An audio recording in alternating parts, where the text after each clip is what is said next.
Welcome to Blueprints for Brilliance Coaching Insights, a podcast by coaches for coaches. Our guests share their hard-won wisdom to help you grow your coaching business and create a life of success. So get ready to unlock the blueprints to your success.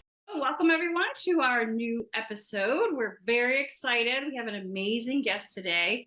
Her name is Melanie Childers, and she has a business called Melanie Childers Coaching, where she is a master business coach. I love that. Put some power in there right away. So, Melanie, welcome to the show. Thank you so much for having me. I am excited to be here. Yeah, we're thrilled to talk with you. And I love starting off with what led you into coaching? I feel like so many people just have this interesting story as to why and how they ended up becoming a coach. Well, mine starts with a trigger warning. There's a health warning here. So if cancer is triggering for you, my coaching journey started with a breast cancer diagnosis. And I was 34 and I'd already been interested in self-help. I'd bought a lot of books, read them, but wasn't implementing them and applying them in my life. And cancer throws all of your issues at you at once and really turns your world upside down. I tend to describe it as it's like a bomb got dropped in my life. And the fallout lasted for 5 years. So I struggled to work. I struggled to figure out what I wanted to do. I ended up losing my marriage, declaring bankruptcy, foreclosing on my house. Like I lost everything and ended up on my best friend's couch trying to figure out, okay, how do I start over? What do I want to do? What will fulfill me? And that is when I found You Are a Badass. Jeanne had just published that book, and she was doing a phone group coaching course. And I think it was $500 or something. And I was like, I will find the money to do that. I want to know, how do I implement this stuff? And by the end of that course, I was so fired up that I was like, I want to know how to do this for other people. And I found Martha Beck, and then I found Brooke Castillo, and the rest is history. Love Brooke. She's fantastic. And Jeanne as well. Jeanne Sincero. So inspiring. Mentors and teachers. So you get your coaching certificate. You decide that's what you want to do. Where does your journey go from there? Well, 2016 happened and all around me, all of these women were feeling traumatized and feeling really stressed out. And so I was like, you know what? This is not all that different from the shock of a cancer diagnosis, and I can help them. I can help them be resilient. I can help them get involved with the things that matter to them. I can help them channel their anger and their frustration and their fear. And so I started working with activists. I started working with women who wanted to run for office. We got a bunch of people elected. And as I was doing that, I was also working on my own business. And I was like, you know what? I've run a business before. I've done marketing and sales before.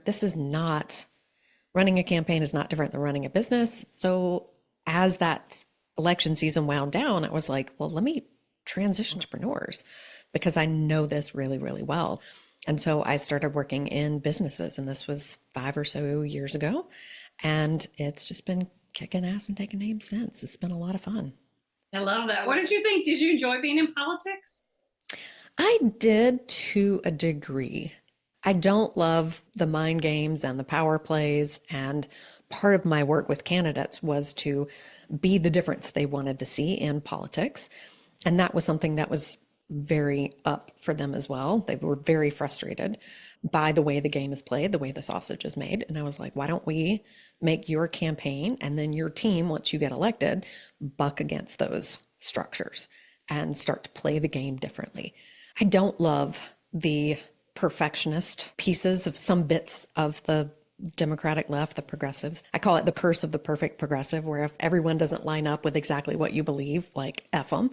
It's like, how about we have a big tent here? Let's make sure everybody fits and have a little compassion, have a little room for people who are growing, who are just realizing what's going on, who are just getting involved in activism. Like, let's not throw shade on people who finally something affected them personally.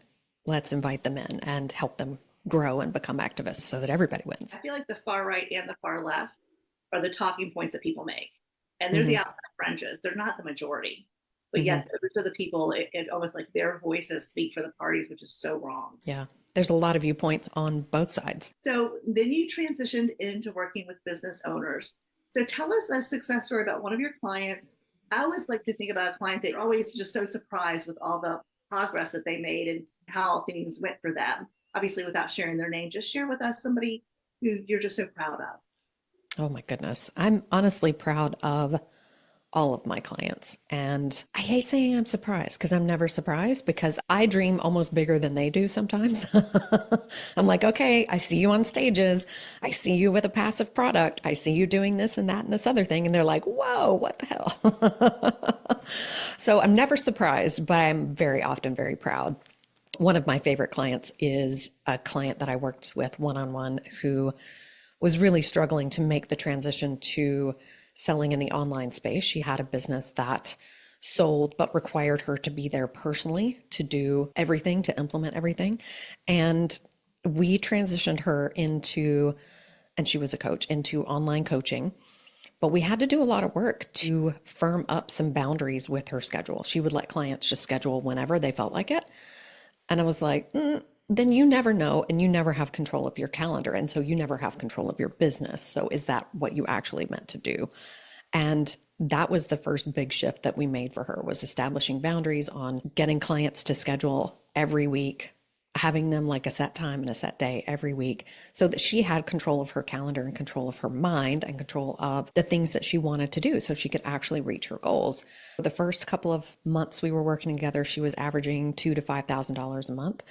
By the time we ended, she was at closer to $20,000, $30,000 a month. And now she's a multiple six-figure coach working one-on-one and when she wants to, and she has total control of her schedule and her clients love it. So funny, when we set boundaries for ourselves and we show up in a more professional way with confidence and excitement and, again, boundaries, I think people, because they respect you so much more, they're willing to pay you more.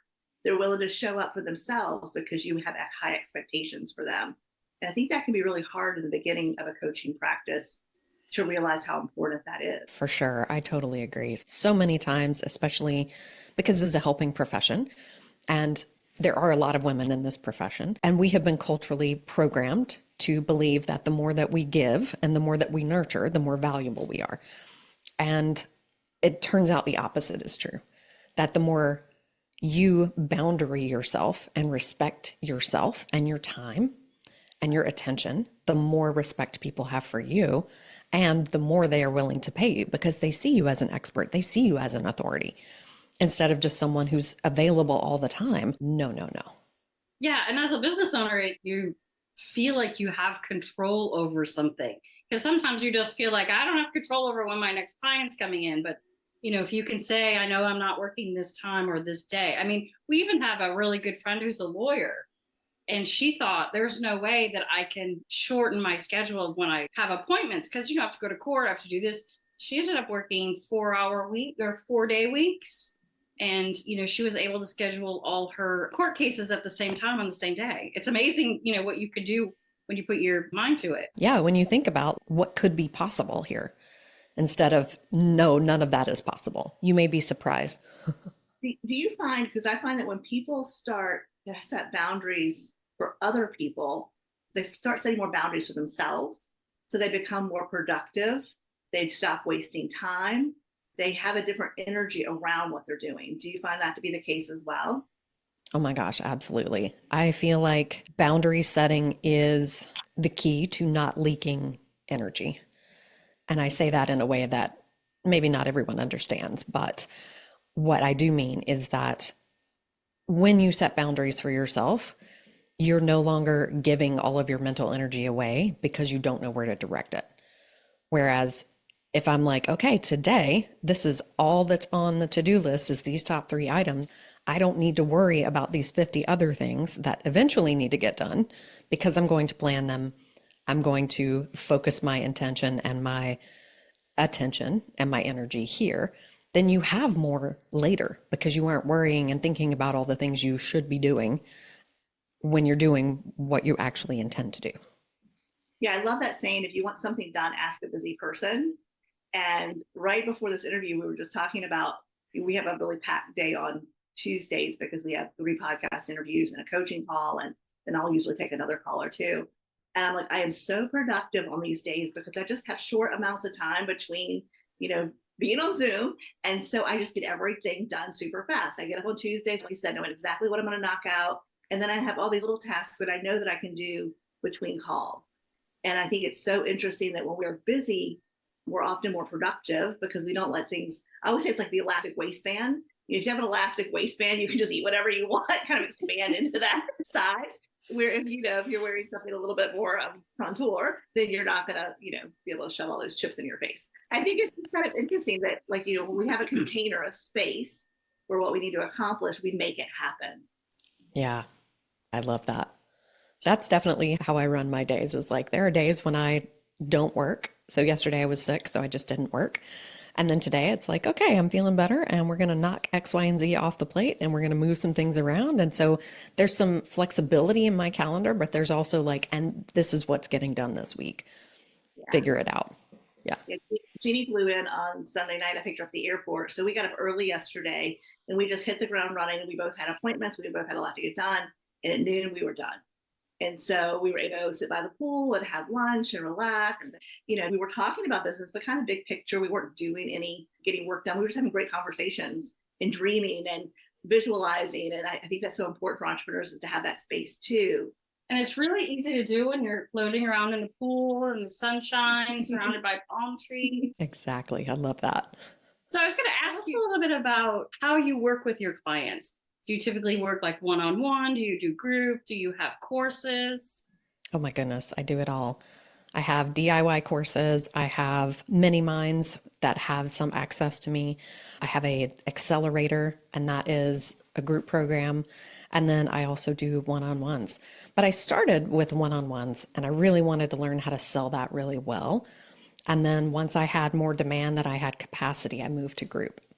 And then as I built out the group and I was like, okay, I really love this. And now I want to provide lower price points for people who want to taste or who want just one specific result and outcome. And then I started creating those DIY programs. So it's been a really fun journey. I think it's such a smart strategy too. I think people often jump in trying to do everything at once. Mm-hmm. You said once you mastered one-on-one selling it, and obviously your skills get better the more clients you work with. And then once you're to the capacity, then you make changes. And it's interesting because I love when people say things like, oh, you never want to work one-to-one. It's got to be one-to-many. I still love my one-on-one clients. It's a different journey that you go on with them than you do with group coaching. They're both fantastic, and I love both, but I think there's a place for both. And I think that as a coach, you want to do what you enjoy doing, not just what you have to do. Absolutely.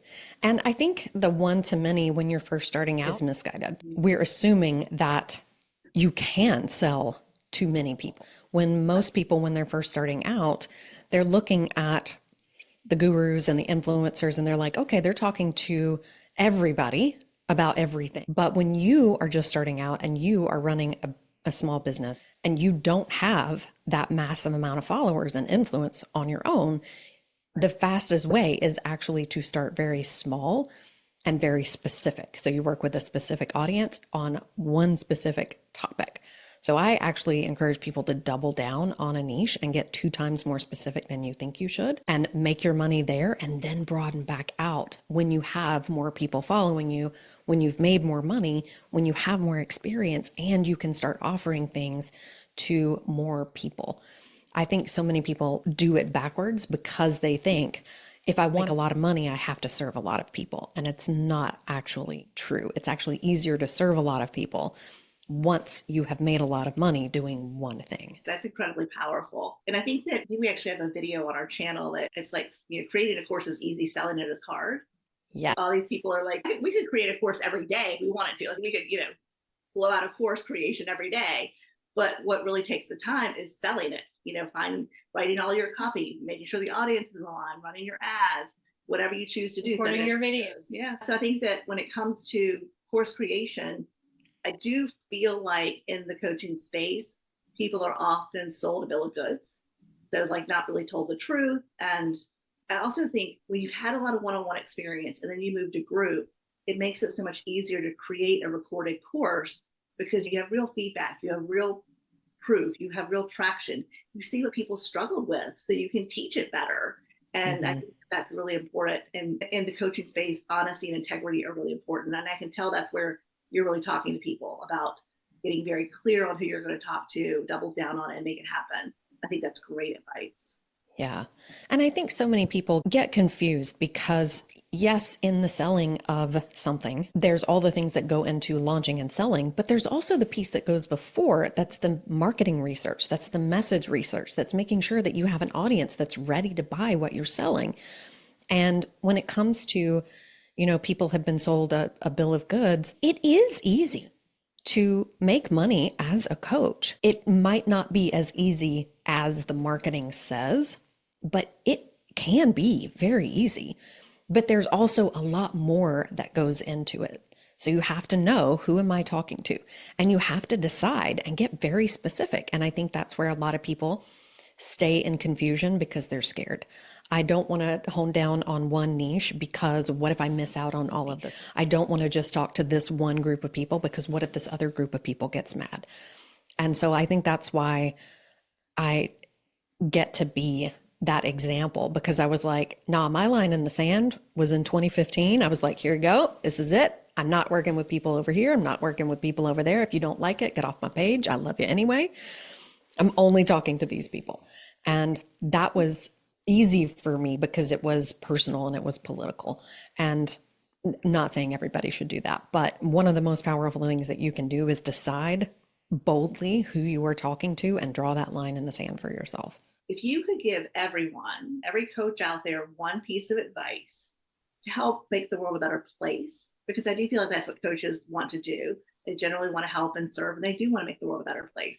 What would your piece of advice be? I would say follow your passion. Stop listening to everybody else. Pretend that none of your competitors exist. Stop trying to look like or sound like or write like anybody else.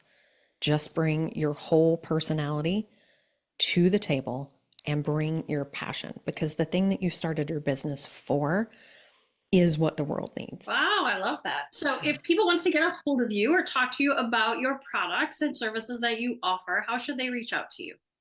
Oh, sure. Absolutely. So everything that you might possibly want to know or dive into is at melaniechilders.com. I have a 4 audio series on messaging to get your ready buyers coming to your social media. Then I have a consensual sales conversations mini course that is just an hour of like how to structure your sales conversation so that they feel like a win-win for everybody. And then I also have my podcast, The Bad Bitch Entrepreneur, and I'm on social media on TikTok and Facebook. I love the name of your podcast. We're going to get bleeped on the podcast platforms, though. Sorry. Thank you so much for having me. This has been an absolute blast. Yes, it's been lovely. Thank you so much, Melanie. We'll see you soon. Thank you. Thanks for joining us today on Blueprints for Brilliance Coaching Insights. We hope you're leaving this episode with inspiration to take your coaching business and your life to the next level. If you found value in this episode, we would love it if you would subscribe and share it with someone else who you think might benefit from hearing it. Thanks, and we'll see you in the next episode.